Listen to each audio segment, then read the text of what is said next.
Bapak datang dados juru kunci ten mriki sampun jeneng, Pak? Sampun dangu kurang lebih pun sekawan dosa tahun. Sekawan dosa tahun. Salit dereng Tasik Joko niku nganti sakniki kedah juga.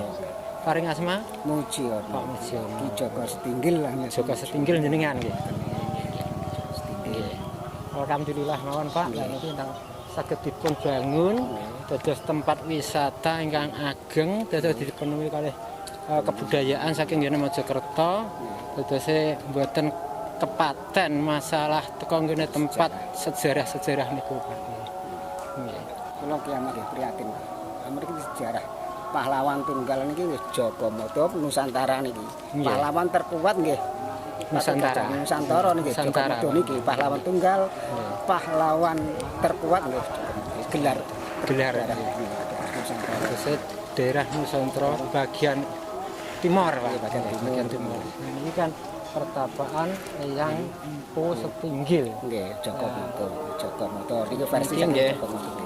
Ten kene mriki kemunculan kala dalu kula angsok alamat saking Peling nggih. Ngapunten kata. Nggih. Mbah Empu Supo, Empu Gandring, Empu Brojo, Empu Raja, Empu Bajul. Nggih. Lah niku kan sedaya niku ten kene mriki sedaya nggih. Ngapunten kathah nggih. Terus ingkang putri diarani Empu Supo Manik niku tenggene Sendang Sempu, Pak.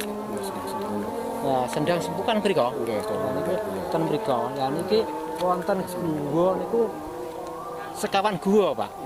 Nah, tasik dipun lacak nggih. Tasik dipun lacak niki, Pak nggih. Ten pundi manggene guwa? Ten Sedah terajeng ten mriko nggih. Kirang dusun pundi kula tasik dereng ngenali dusune nggih. Terus saking dusun Sempu Sari Badi diusir. Jadi diusir saking kerajaan kan hamil tuwa. Yoga pertama saking Kurijoyo mriku diusir, terus akhirnya ngaler-ngaler di tulungan Empu Supo. Dereng dugi ngaler niku piyambake pun nglairaken wonten gunung tengah hutan mriku. Terus akhirnya gunung niku terus mantun nglairaken niku piyambake wung siram wonten Sendang. Nah, Sendang niku wonten Sendang enten macan ageng-ageng anu Jogomodo anu niku bunyai terus nitipaken yogane piyambake badhe buruh diri menitipaken yogane saking Empu Sidowayah niku wau. Ngeten nyeritaken sak wontene sak estune ngoten to. Terus akhire niku yogane titipaken Empu anu wau sinten Sidowayah wau. Anu nggih Sidowayah Temanggung Sidowayah. Temanggung Sidowayah. Terus akhirnya kiambe bunuh diri ngoten to. Terus dijaraken pun komplit niku. Terus akhirnya Temanggung Sidowayah niku tiyang jaler mboten saged ngurmat bayi. Terus akhirnya gadah derek namine ten mriki Sidowayah niku namine Wurawaribang ngoten lho. Terus akhirnya dirumat kalih Ibu Rondo Wurawaribang ten mriki ageng tumut rencangi ten pasar. Kok tiap ten pasar niku diwodo kalih tiyang, tiap ten pasar diwodo kalih tiyang. Mincing enten rejane jaman pasar niku dinamini pasar modo. Gawene tiyange memadani tiyang. Dangu-dangu ten benda mriki, ten kampung mriki mboten diwodo kalih tiyang. Terus mincing enten rejane jaman kampung niki disukani nami kampung Mendo ngoten. Nggih, Mendo pun mboten diwodo tiyang. Dangu sowan wonten makam ibuke kalih nyen sarene anu Wurawaribang niku terus ningali petapaan ibuke makam ibuke terus dangu ndamel ngaten iki ndamel petilasan kados ibuke niku terus dangu kalih niku angin kebo dugi mriku ditingali keng mriki ngoten lho. Terus akhire kebo niku untuk mriki langsung ten mriki griyane malih. Niki ndamel niki tumpuan watu niki nyonto ngene makam ibuke. Sinten ingkang saged nduduki ten mriki watune mboten glorok niku calon ratu. Terus akhire Jogomodo niku gadah gelar Jogomodo Raja Anak Gembala. Ten mriki pun gadah gelar Raja Anak Gembala. Dipun arani Jogomodo Anak Gembala. Anak Gembala, Raja Anak Gembala ten mriki. Terus dangu-dangu enten pasukan Mojopahit mriki arak-arakan Sayembara. Kebune sinten sing saged ngalahaken Kebo Mojopahit? Nggih niku kerajaan niku Kebo Marcuet.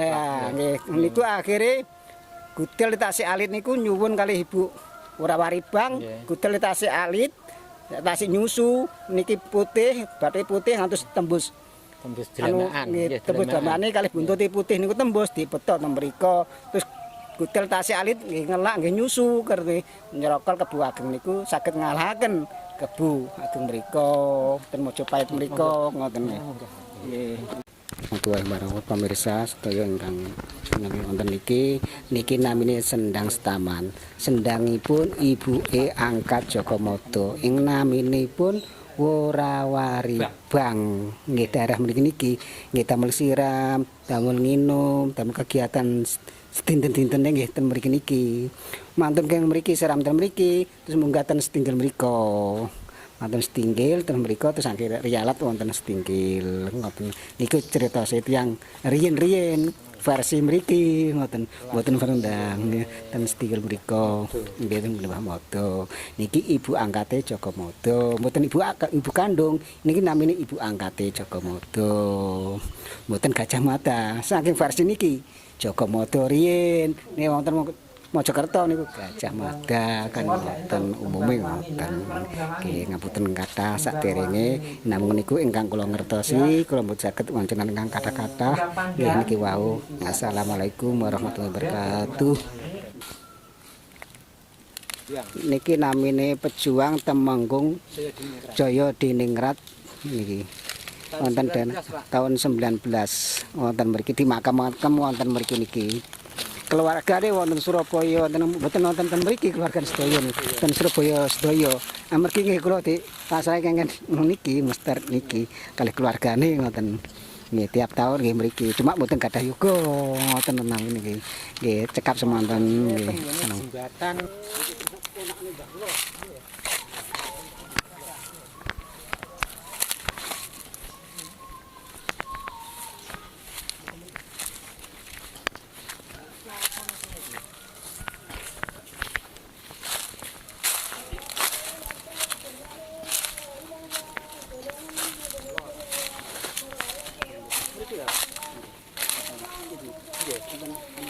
nggih enten sawer niku lho. Lah niku.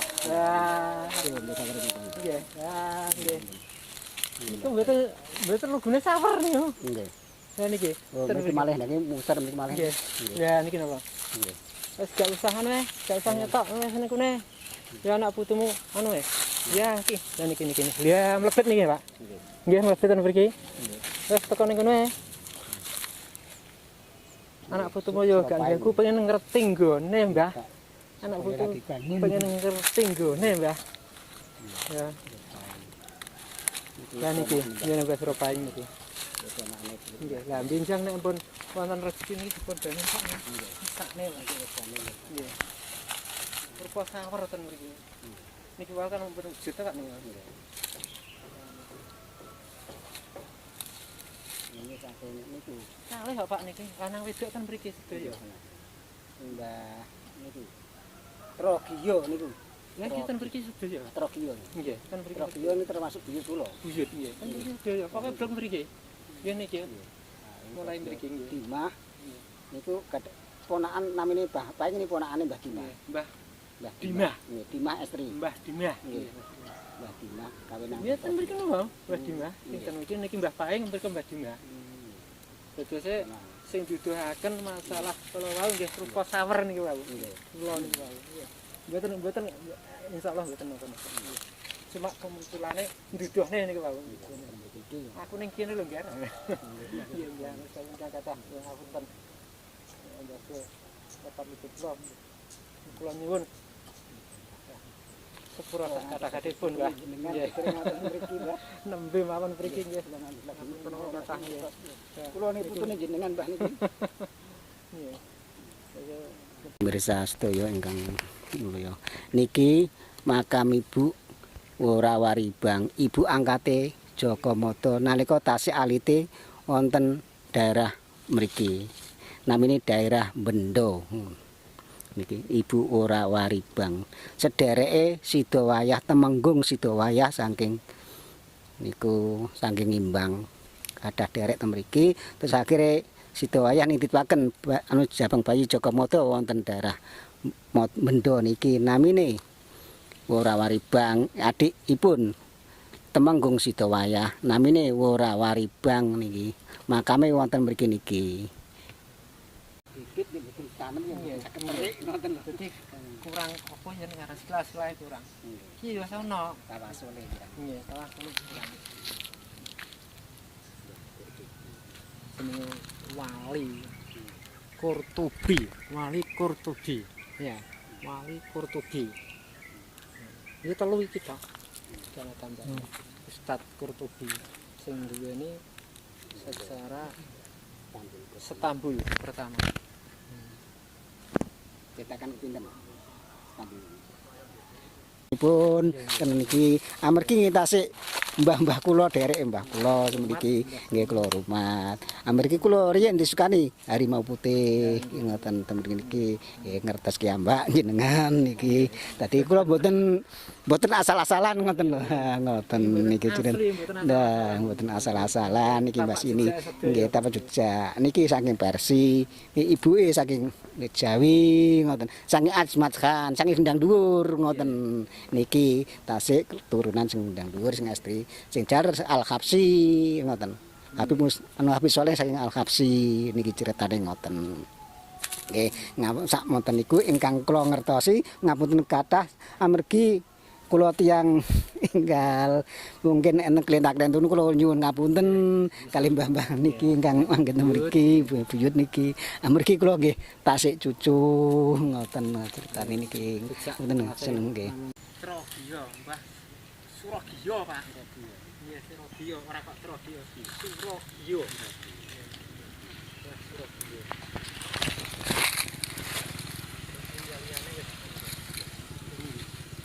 Tutu lambung, Pak.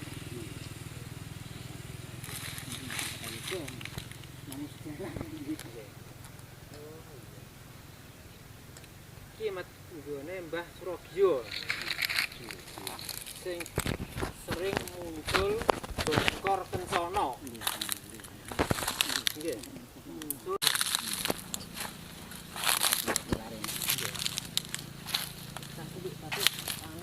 Bokor Mas. Ini Bongkor Mas. Golikan Kencana nggih niki Pak. Niki latine. Keren niki nggih napa tinggalan sini nimbul. Biasanya tahun 23 timbul. Niki pasti timbul, Pak.